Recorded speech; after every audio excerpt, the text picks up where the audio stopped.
მოგესალმებით.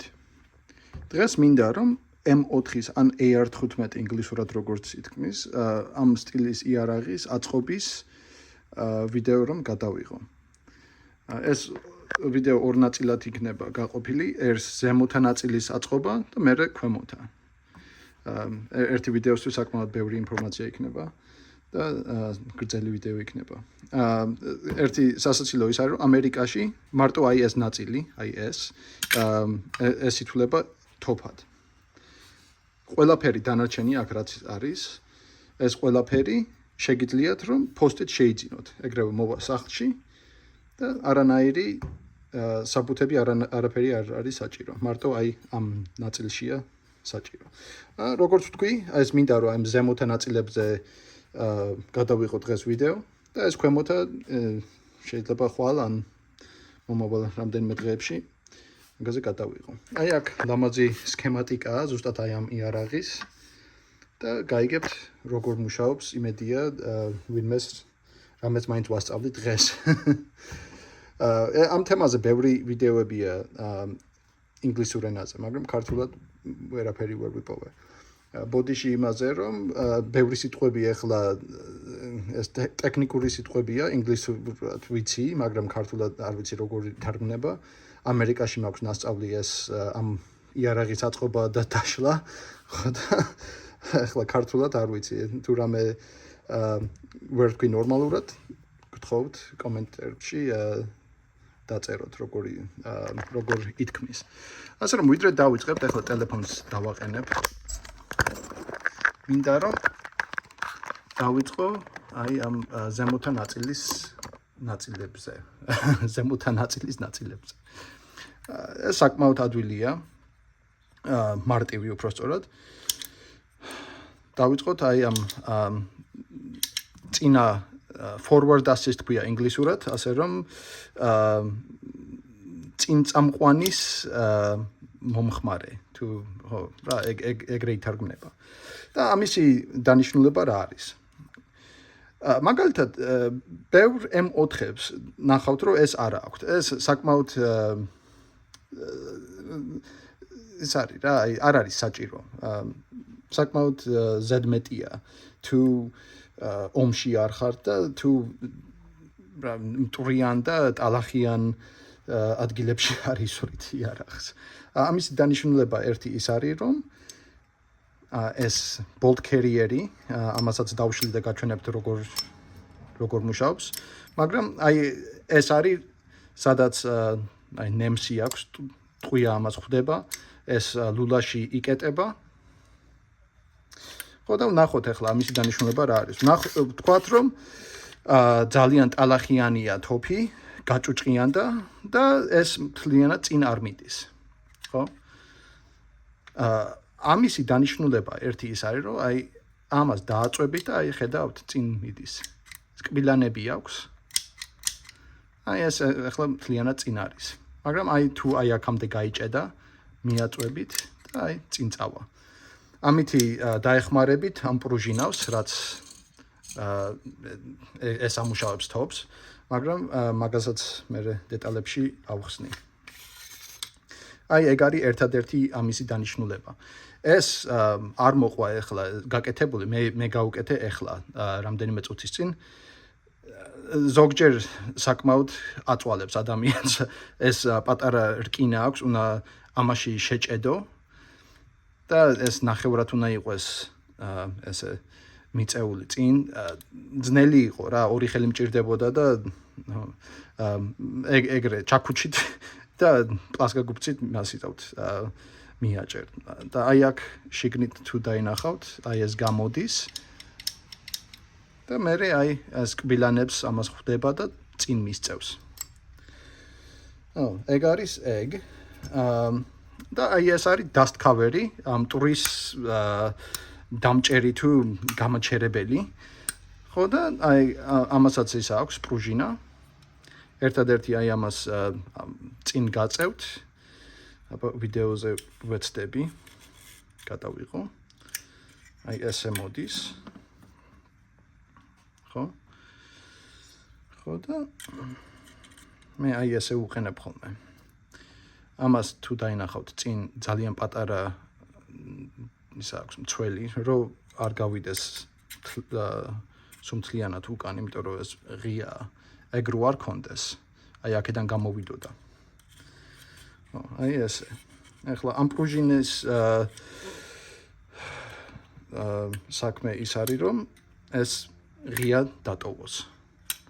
ესე იკეტება და მე ეს ღია იყოს, რომ ნასროლი ტყვია, ამას არ მოხვდეს და არ გაიჭედოს თოფი თუ იარაღი. კარგი, აბა ეხლა ნახოთ როგორ მოვახერხებ ამის გაკეთებას. ეს გრძელი ფეხი უნდა იყოს ჩვენსკენ. ასე რომ აი ესე იქნება თოფში, აი ესე. მოდი ეხლა მე მგონი რაღაცა გამოგვივიდა. აი ესე.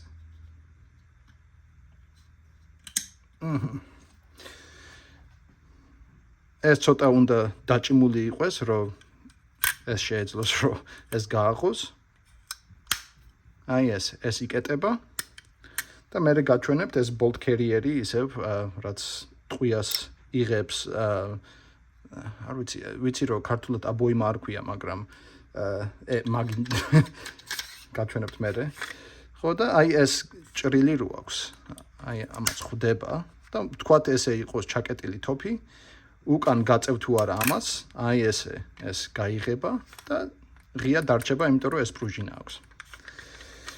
ასე რომ, ეხლა ეს შეგვიძლია რომ ვთქვათ, ეს ზემოთა ნაწილი არის აწყობილი.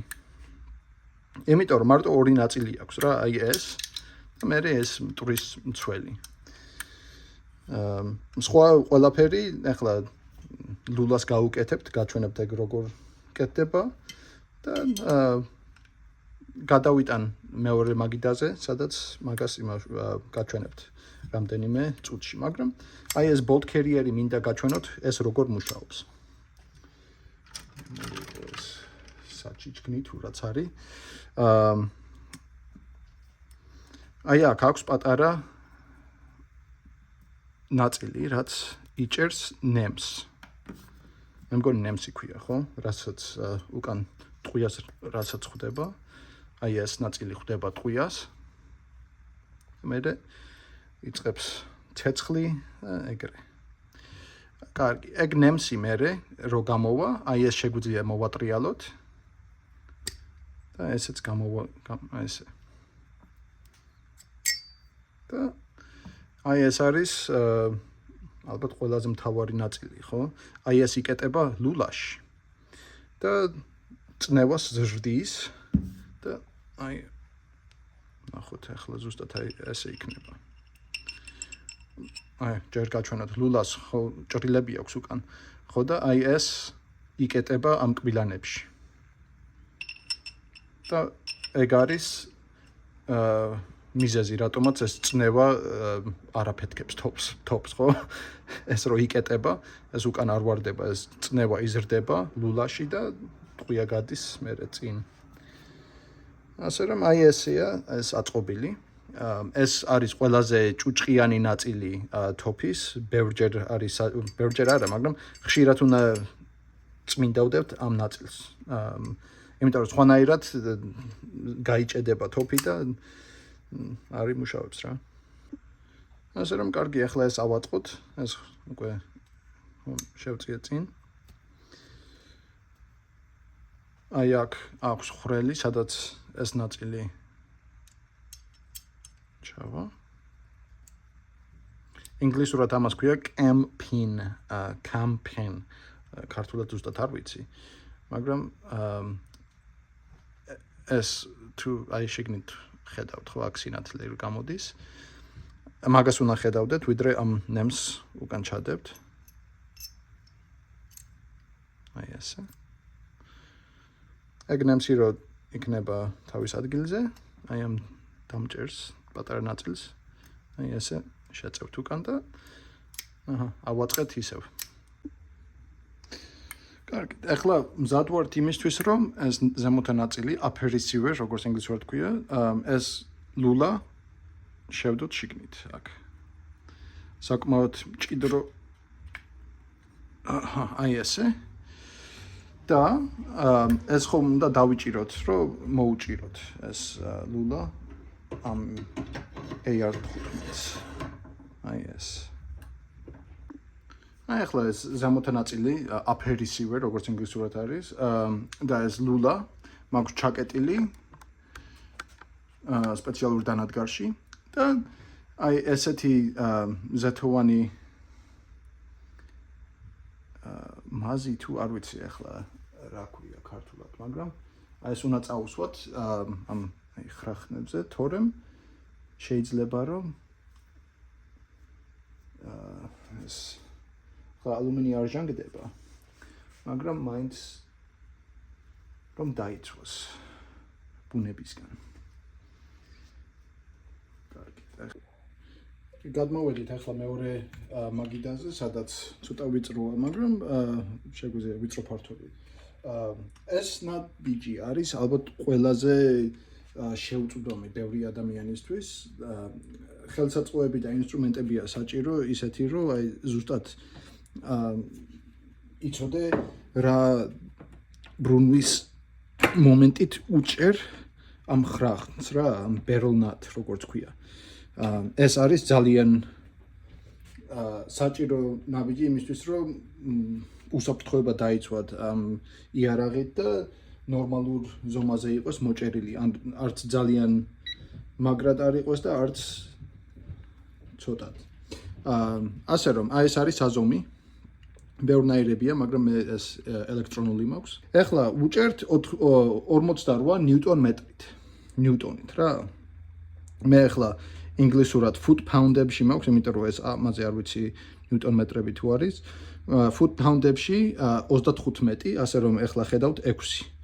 ნელ-ნელა მოუჭიროთ.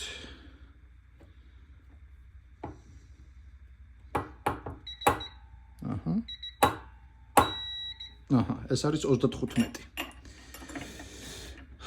ასე რომ ეხლა როგორ შვებით. ამ იარაღზე, იმიტომ რომ ალუმინით არის გაკეთებული, საჭიროა რომ ეს მოუჭიროთ და მოუხსნათ სამჯერ და ბოლოს რომ მოუჭერთ, ეგ იქნება ბოლო. ეს რას აკეთებს, რა მიზეზით ვაკეთებთ ამას? ეგ იმიტომ რომ ალუმინი ცოტა ფართოვდება და ფორმას იღებს. ეგ რომ არ ვქნათ და მარტო ერთხელ მოუჭიროთ, სროლის დროს და ეს ახლა რომ გათბება, გაცხელდება ეს იარაღი, ეგ მოჭერის ძალა ცოტა მოიკლებს სიძლიერეში. აი ეს საკმაოდ ძნელია ამისი პოვნა. ასე რომ ახლა ხსნით უკან რა. როგორც თქვი, სამჯერ უნდა მოუჭიროთ. აი ეს ერთხელ მოუჭირეთ 35-ით და ახლა აი აქამდე იყო ხო მოჭერილი. ვიცი ეს ცოტა უცნაურია. ბევრ რამეებში ესეთი სიზუსტე არ არის საჭირო, მაგრამ იარაღებში ეს ძალიან სიზუსტეა საჭირო რა. კარგი, ახლა 35 foot pound-ები ან 48 ნიუტონ-მეტრი ისევ. ხელით ესე მიჭირავს რომ არ მოსწურეს. ეგეც 35 იყო.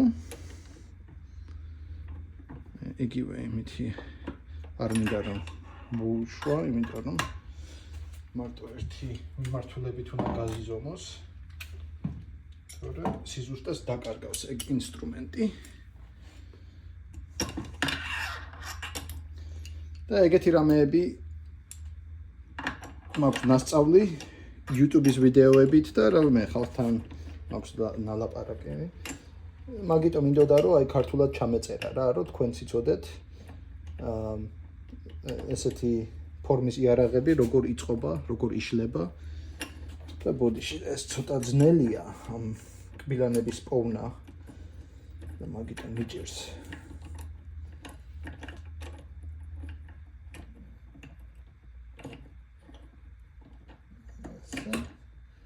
აჰა. კარგი, ორჯერ გვაქვს მოჭერილი. აი ეს არის აი ესე.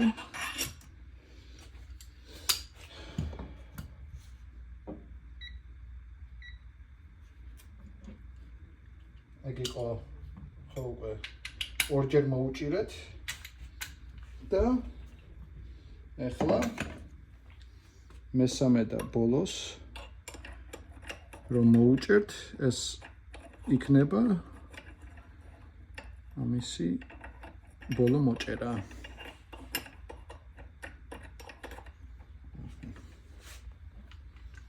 ასე რომ როგორც თქვი 90 გრადუსი ამასთან შედარებით, ასე რომ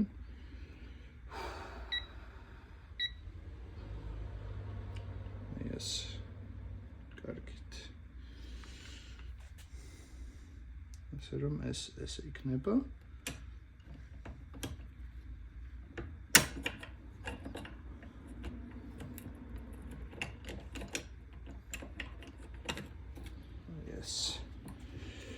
კარგი. ისევ მოუჭიროთ და როგორც თქვი, ეს იქნება ბოლო მოჭერა.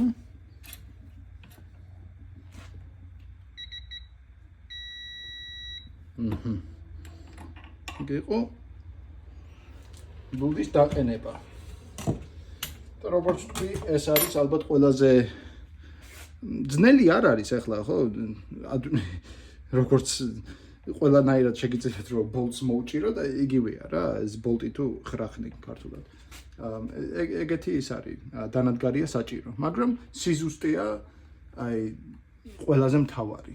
რომ ეს აი მოშვებული რო იყოს მაგალითად, შეიძლება რომ ლულა გავარდეს და თოფი, გასკდება რა.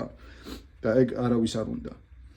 ასე რომ აი გიყო ლულის მოჭერა. გადმოვედით ახლა მეორე მაგიდაზე.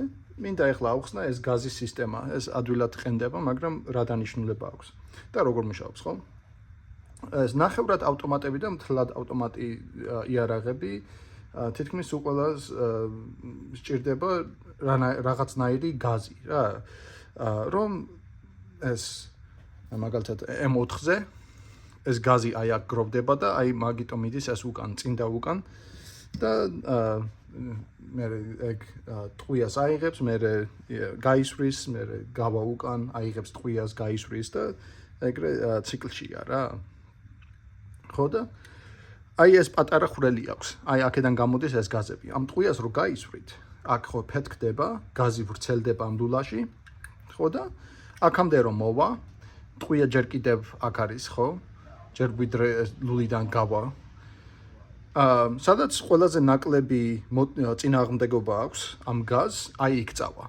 და ჩვენ ტყვია აქ რო არის, უფრო ადვილია გაზი რო აქედან ამოვიდეს, ვიდრე რომ ტყვიას კიდე აწვებოდეს რა. იმდენი გაზია ახლა წარმოიდგინე.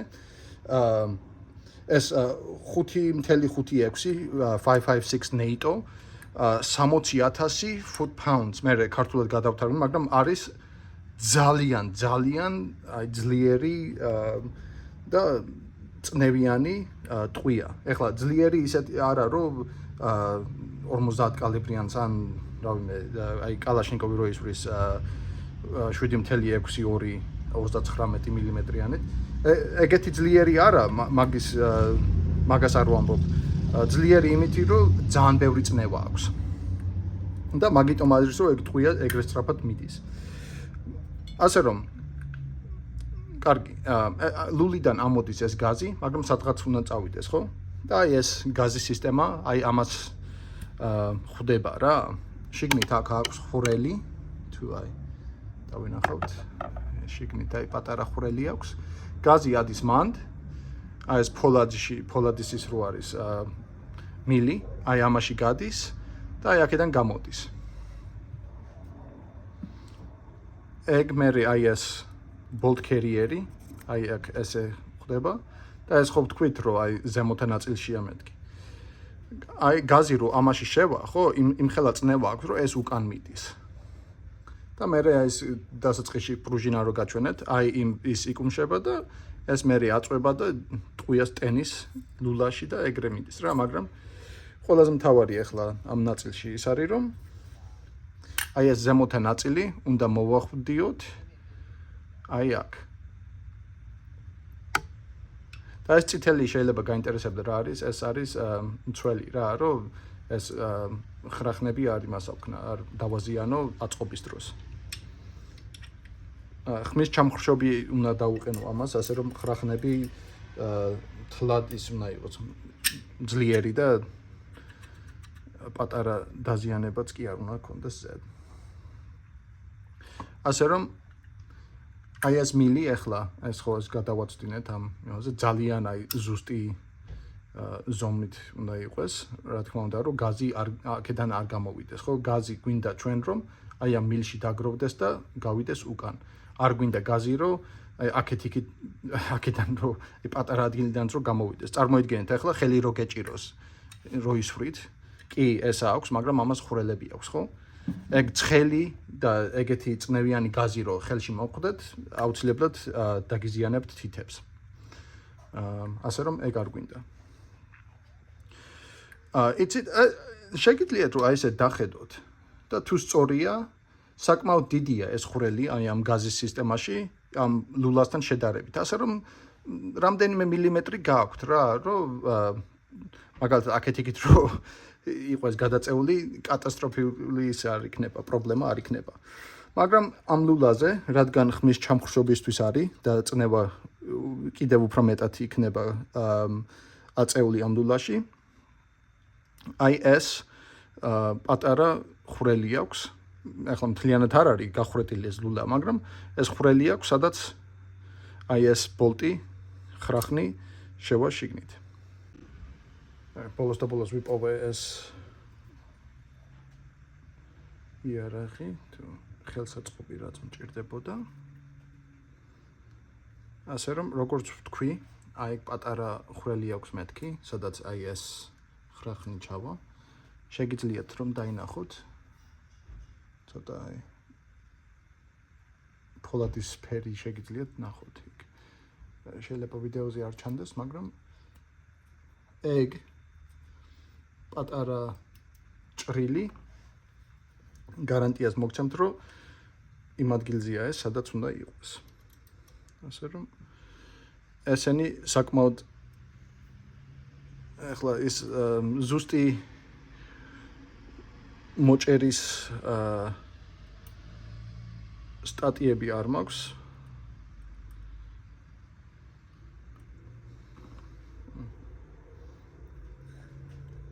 აი ესე ვუჭერთ. ეს ახლა წინიდანაც შეგვიძლიათ შევხედოთ, არის ზუსტად შუაში და კიდევ ერთნაირად შეგიძლიათ ლულაში შეგიძლიათ ჰაერი რომ შეუშვათ, არ ვიცი, ან პირით, ან თუ სხვანაირი ის გაქვთ მეთოდი თუ შეძლებობა. მე მაქვს ესეთი პატარა კლავიატურის საწმენდია. აი აქ შეუშვებ ხოლმე და უნდა დაუცოთ აქ რა, რომ ჰაერი არ გამოვიდეს, მაგრამ აი ამ მილიდან უნდა გამოვიდეს ზემოთ. ეხლა ეს ვიცი რომ იმუშავებს. აი თუ გესმით. ეგ გამოდის ფოლადის მილიდან. ეხლა რაც დარჩა არის რომ ეს ხელის მცველი დაუყენოთ.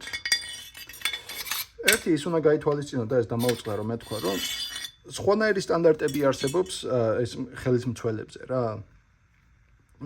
ბევრნაირი ხრახნები არსებობს, ფოლადის, ალუმინისა, ტიტანიუმი, მაგნეზიუმი, რა, რეები აღარ.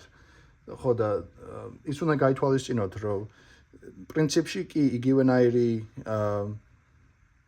ნაბიჯებია საჭირო რომ აატყოთ, მაგრამ პატარა დეტალები შეიძლება შეიცვალოს. მაგრამ ისეთი არაფერი რომ ამ ვიდეოთი რა ეს ვიდეო რო მთლად არ გამოგადგეთ, ეგრე ვთქვათ. აი ეს არის ხელის მცველი. აი აქ ეს რომ მოუჭირეთ ეს ხრახნი, ხედავთ რომ აქ ჭრილები აქვს. ეს იმიტომ რომ აი ეს ორი ნაწილი ესე უკეთდება. აი ორი მხარეზე. და ეს ჭრილებში ეს ხრახნები ეჭირება უბრალოდ. ამას რომ მოუჭერთ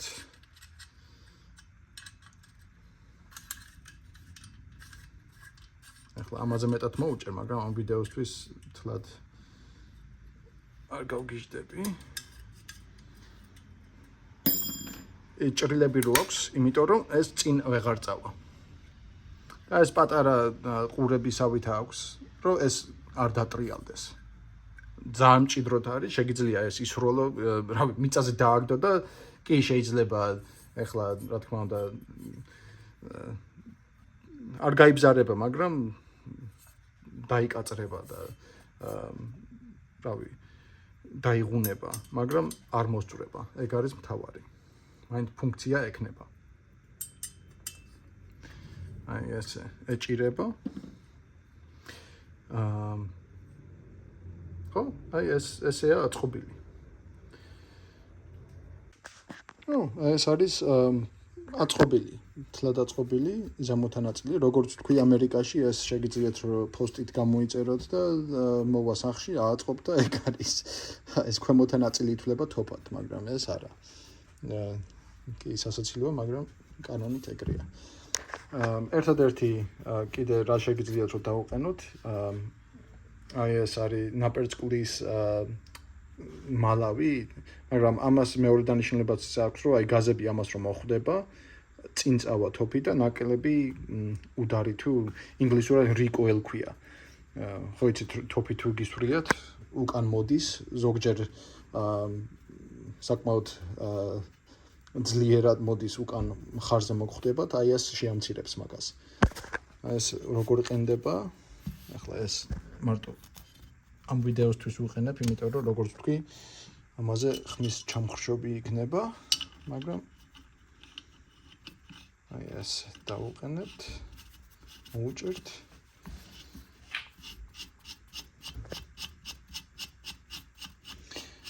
ამასაც ბრუნვის მომენტით უნდა მოუჭიროთ, ამაზე არის, როგორც ვიცი, 40 ნიუტონ-მეტრი, ნიუტონი რა, 40 ნიუტონი, მაგრამ ეხლა რა თქმა უნდა არ მოუჭერ, იმიტომ რომ ამ ვიდეოს მე ეგრევე მოვაცლი ამას.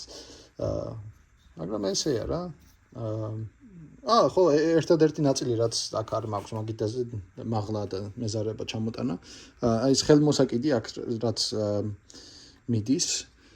აი ეს ნაწილია. მაგისი მიზანი დანიშნულება ის არის, რომ აი ამაზე ეკიდება და რო გამოწევ, აი ესეც გამოდის უკან. და ეგ არის რა, სხვა დანიშნულება არ აქვს. უფრო ადვილად დატენი და გაამზადებ იარაღს. კარგი, როგორც ვთქვი, მეორე ნაწილი ამ ვიდეოსი იქნება, აი ლოუერი, ნამდვილი აი თოფად რაც ითვლება ამერიკაში, იმისი აწყობა. ასე რომ მაგ ვიდეოს დავდებ ალბათ რამდენიმე დღეში ან ერთ კვირაში. ნახვამდის.